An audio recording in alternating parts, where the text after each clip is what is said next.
Esdras capítulo 6, a construção é terminada. O rei Dario deu ordem para que procurassem nos arquivos da Babilônia os documentos do rei Ciro, os quais foram encontrados em Ecbatana, e confirmava sua ordem para que o templo de Jerusalém fosse reconstruído, a fim de ser um lugar onde o povo pudesse apresentar sacrifícios e ofertas queimadas. Também fala sobre o tamanho do templo, 27 metros de altura por 27 metros de largura, e como as paredes deviam ser feitas, além de garantir que o governo pagasse pelas despesas. Além disso, mandou mesmo devolver todas as peças que foram tiradas do templo, para que cada uma delas voltasse ao seu devido lugar. Dario então mandou a resposta para Setar-Bozenai e para os seus companheiros da província, dizendo que se afastassem do templo e que deixassem em paz o governador de Judá, e que os líderes israelenses reconstruíssem o templo de Deus, e que ainda por cima eles ajudassem na reconstrução, com todas as despesas pagas imediatamente, para que a obra não parasse. O dinheiro sairia do tesouro real da Babilônia e dos impostos recebidos. Ordenou que dessem aos sacerdotes de Israel tudo o que estes precisassem: bois, carneiros, cordeirinhos, para que fossem queimados como oferta ao Senhor Deus de Israel. E ainda mais: trigo, sal, vinho e azeite, para que oferecessem sacrifícios agradáveis a ele, e que pedissem bênçãos para ele, o rei, e para seus filhos.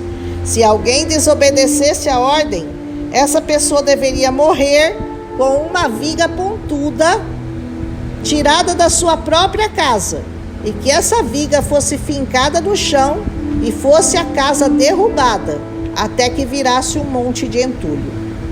Que o Deus que escolheu Jerusalém como lugar onde devia ser adorado, castigasse qualquer um que tentasse destruir o templo de Jerusalém. Ponto final, ordens do rei Dario. Então os governadores fizeram exatamente como o rei mandou, e assim o templo foi terminado, conforme as ordens do Deus de Israel e de Dario e de Artaxerxes, o rei da Pérsia. Acabaram o templo no 6º ano do reinado de Dario, e todo o povo que voltara da Babilônia inauguraram o templo, dedicando-o com alegria e com adoração a Deus. Ofereceram 100 touros, 200 carneiros, 400 cordeirinhos, 12 bodes para expiação do pecado, um para cada tribo de Israel. E também fizeram a escala para os serviços dos sacerdotes e levitas no templo, de acordo com as instruções escritas no livro de Moisés.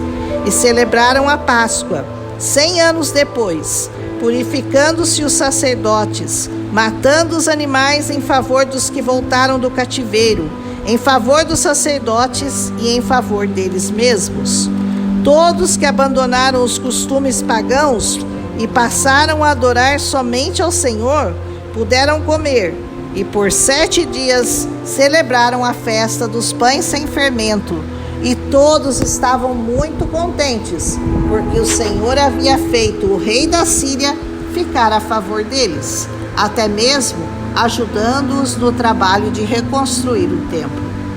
Você consegue imaginar um momento desses? Consegue imaginar o seu inimigo tendo que colocar o rabinho entre as pernas, te deixar reconstruir o templo do Senhor dentro de você e ainda o ajudar a fazer isso por ordem dele?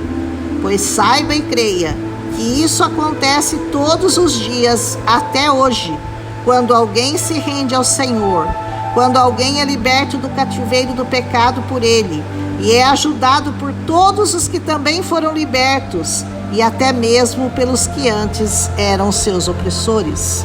Sabe aquele que ainda não se libertou da pinga, da cerveja, mas que te dá a maior força para você seguir esse caminho que você escolheu, e te dá um tapinha nas costas e te diz: olha, não sei o que te aconteceu, mas fico feliz por você ter escolhido esse caminho.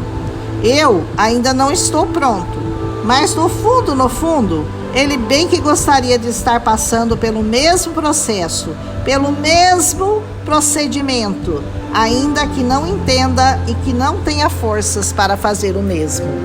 Enquanto ele se decidir, e quando ele se decidir a fazer o mesmo que você, por causa do seu testemunho e da sua mudança que ele vai ver na sua vida, você então poderá ajudá-lo a reconstruir o templo dele também. É lindo ver Deus fazendo os inimigos se dobrarem a ele, reconhecê-lo, reconhecer seu povo como povo eleito, santo, escolhido e separado para fazer a sua obra nesta terra.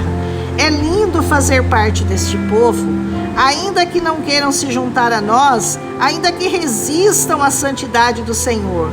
Mas o decreto já foi assinado e reconhecido até pelo diabo, e ninguém, mas ninguém mesmo, pode revogá-lo. Até o próprio Dario reconheceu o Senhor como Deus poderoso e pediu para orarem por ele e pelos seus.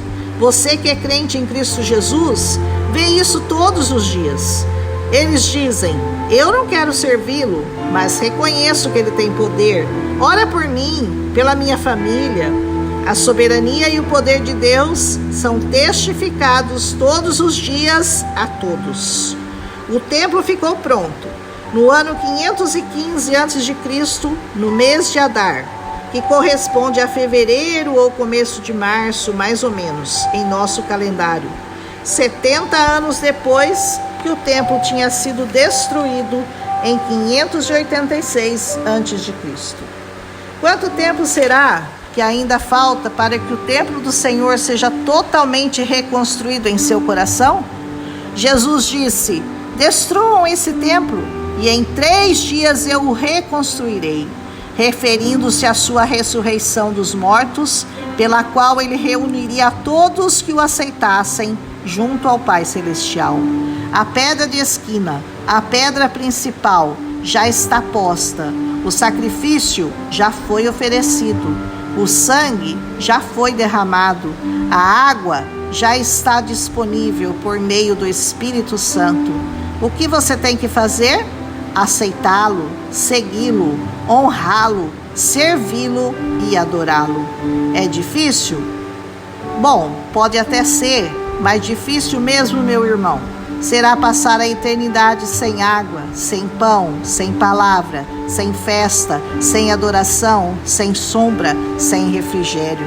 Isso sim vai ser muito, muito, muito difícil. Escape pela porta. A única porta de fuga é Jesus. Seja rápido, seja prudente, seja sábio. Ainda dá tempo antes da porta se fechar de vez e você ficar batendo do lado de fora. Amém? Um abraço e que o Senhor te dê força e sabedoria para tomar a sua decisão em favor dele. Amém? Até amanhã.